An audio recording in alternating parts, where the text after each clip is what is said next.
Hello everyone. We have a game with the white pieces against Beneficial, rated 1355. We try to get a Jobava London, but he copies us, and we've had this in our speedrun before a few times. We've just pushed in the center, claiming space, and in all the other games they've taken our pawn and we kick the knight. This is the first time they defend and block in their bishop.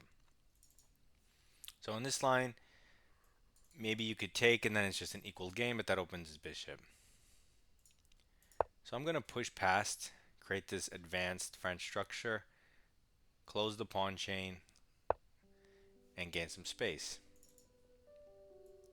He develops a piece and pins the knight,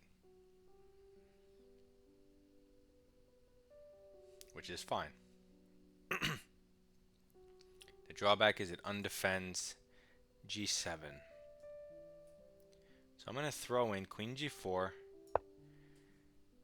and see what his intentions are with this pawn.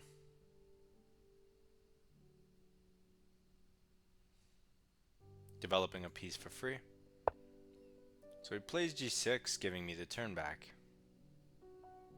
So now I'm going to develop another piece with tempo for free. Hitting the queen. f6 is not a move. Or is it a move? Maybe it was a move. But anyway, he just develops the knight and blocks. But this gives us the opportunity to improve a piece for free. And now when the rook moves, he can't castle this way. Unless by moving the rook, he's castling. But this just looks so much worse than moving the rook that I had not considered it, because he's castling into an attack that... Can he stop it? Isn't this just checkmate? Like, I don't know. If I go here, this knight's pinned. So maybe he'll take my center. And then maybe I'll go here, threatening checkmate. But then he's in time with knight f5. But I can go queen h4, defending the pawn, threatening the same thing. So let's do that. It also hits the knight twice. So if he moves the knight, well, it's not hanging technically, but we can maybe force the issue with a3. But right now I'm going for checkmate. I don't see how he stops it. So he moves the queen. Now he can play knight f5, controlling the squares, but I can take that away from him with a developing move, can I? Let's go here.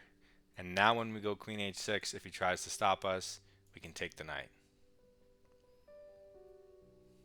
And it's a developing move we want to make anyway. It stares at the king. So our threat is queen h6.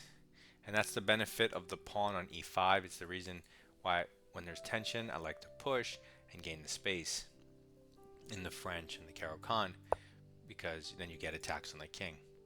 So he goes here anyway, but we can take it, which was the point. And now he's opening up this square, but I don't see how that helps him stop checkmate.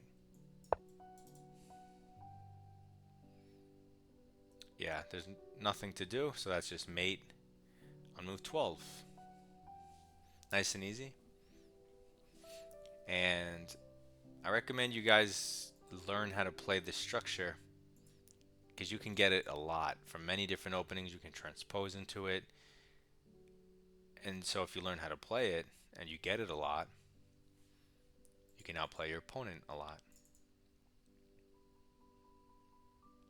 And black easily lets you do this. They feel like it's not that big a deal, just a little bit of space. But that's only if you play accurately. If you play inaccurately, it's easy to get attacked. And that's the problem. And this was an interesting line because he pinned the knight, and my intention was to retreat the knight and play c3, creating a nice pawn chain. But once it's pinned, you can't move it, so that was you know, a different variation. So he takes the knight with check, delaying checkmate for one move. This is bad. Forgetting about checkmate, this is bad because he loses the bishop, and now our pawn chain is defended by a pawn. So the knight doesn't have pressure. So the knight's best bet is to plant itself on the outpost c4 or blockading square e6.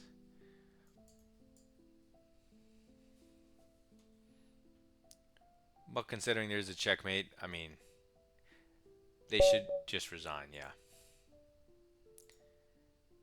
Okay, so let's go through the game. Apparently it's called the Nimzowitsch Defense Scandinavian Variation Bogoljabo Variation B00. Sure, whatever you say. So we have all zeros, 11 cent to pawn, 95 accuracy, but super easy game. Put a pawn in the center, and we develop the bishop. Then we bring a knight out towards the center, develop the knight. So they copy us, which a lot of people are doing. I don't know why, or if someone's saying to do this in their videos, but it's weird. So we just play in the center. This is the first time they didn't take. But that's fine. Instead of just developing, which is totally fine and the most played move in the Masters database, you know, the knight comes out 72% of those games. E5 was second with 21%. So, I mean, I didn't know that before playing the game, but I like E5. And black is supposed to play F6 immediately here. That's interesting. I guess E5 is just too strong if you don't play that. So what happens after F6? This is good to know. You don't take the pawn. I mean, you could take the pawn. But bishop b5 or knight f3. Bishop b5 defends your dark squares, so I like that.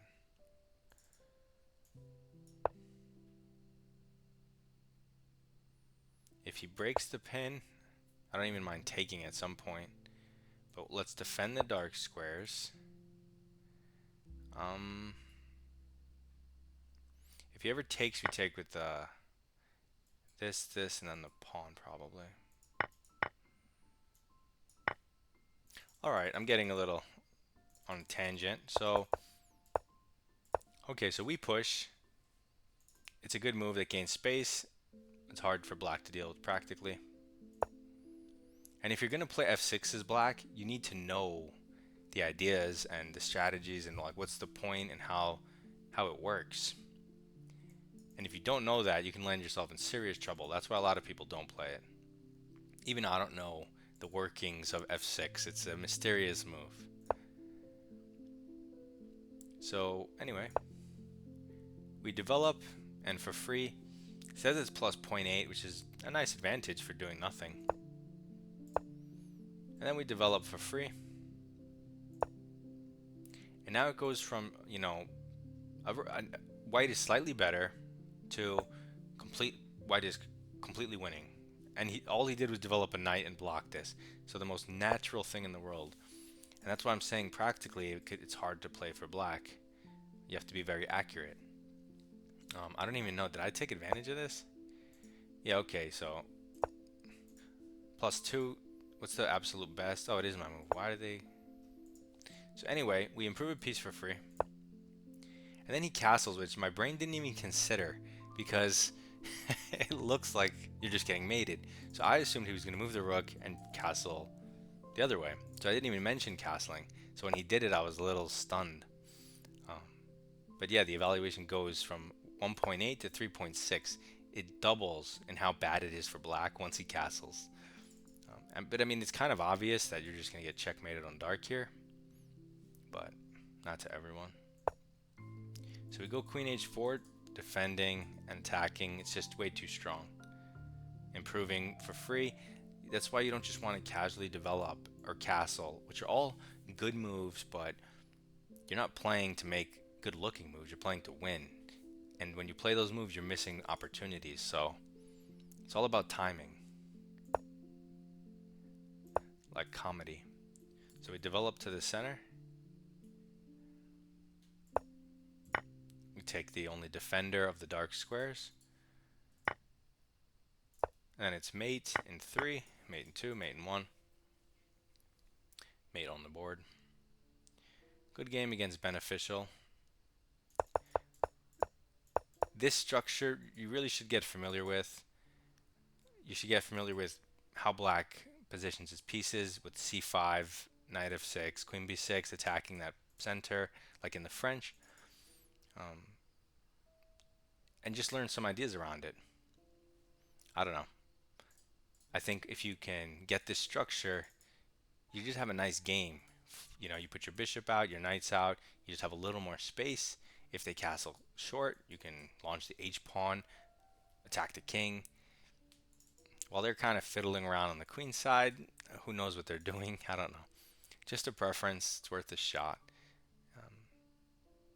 Either way, good luck in your chess.